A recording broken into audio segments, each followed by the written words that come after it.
गांव में खून की प्यास से मरने वालों की संख्या बढ़ती जा रही थी। हर रात कोई न कोई शिकार बनता और सुबह उसकी लाश खून से सूखी मिलती। गांव वालों के पास अब एक ही रास्ता था, रक्तमहल को आग में झोंक देना। तांत्रिक बाबा ने उन्हें समझाया, याद रखो, यह साधारण आग से नहीं जलेगा। इसके लिए हवनकुंड की पवित्र अग्नि और नीम, पीपल, बेलपत्र की लकड़ी चाहिए। और महल को जलाने से पहले अर्जुन का सामना करना होगा, क्योंकि वह अब महल का रक्षक बन चुका है। गांव के बहादुर पुरुष मशाले लेकर आधी रात को रक्तमहल की ओर बढ़े। जैसे ही उन्होंने कदम रखा, चारों ओर काला धुआं फैल गया। हवा में कराहने की आवाजें गूंजने लगीं, मानो हजारों आत्माएं चीख रही हों। अचानक महल का दरवाजा अपने आप खुल गया। अंदर से अर्जुन निकला, लेकिन अब वह इंसान नहीं था। उसका चेहरा आधा इंसान और आधा दैत्य जैसा हो गया था। उसके हाथ पंजों जैसे लंबे और नुकीले थे, और दांत तलवार की तरह चमक रहे थे। उसकी आंखों में आग थी। वह गरजा, तुम सबने मेरे साथ विश्वासघात किया। अब तुम्हारा खून ही मेरी शक्ति बनेगा। अर्जुन ने झपट्टा मारा, और कई लोग उसकी पकड़ में आ गए। उसका स्पर्श ही इतना ठंडा था कि इंसानों की सांसें थमने लगीं। मगर बाबा ने हवनकुंड से अग्नि उठाई और मंत्रोच्चार करते हुए मशाल अर्जुन की ओर फेंकी। जैसे ही अग्नि उसके शरीर से टकराई, अर्जुन दर्द से चीख उठा। उसका शरीर जलने लगा, लेकिन महल की दीवारें भी उसी के साथ कराहने लगीं।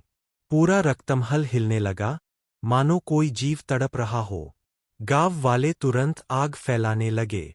पूरा महल लपटों में घिर गया। अर्जुन की आखिरी चीख इतनी भयानक थी कि पक्षी आसमान से गिर पड़े। सुबह तक वहां सिर्फ राख बची थी, लेकिन राख के बीच लोगों को एक लाल चमकता पत्थर मिला, जिस पर खून की बूंदें जमी थीं। बाबा ने पत्थर को उठाकर कहा, श्राप तो खत्म नहीं हुआ, यह पत्थर उसका बीज है। जब कोई लालच या मूर्खता में इसे छुएगा, रक्तमहल फिर से खड़ा हो जाएगा। सदियों बीत गए।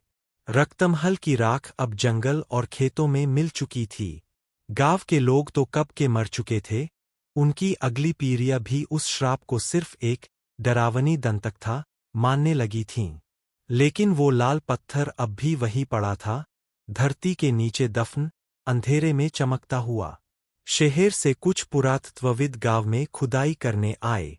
उन्होंने गांववालों की चेतावनी को मजाक समझा। खुदाई करते करते अचानक उन्हें वही पत्थर मिल गया।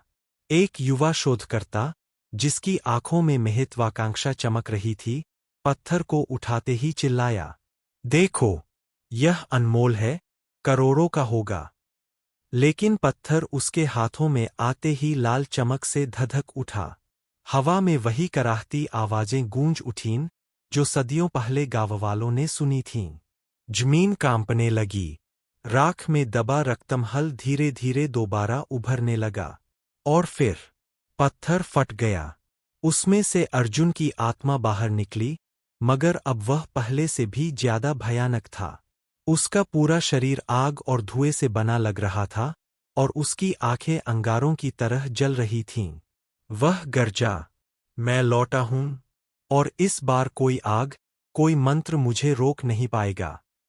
महल पूरा खड़ा हो चुका था, पहले से दोगुना विशाल और भयानक। उसके द्वार खुलते ही असंख्य पिशाच बाहर निकल पड़े, और इंसानों की दुनिया पर रक्तमहल का अंधकार फिर से छा गया।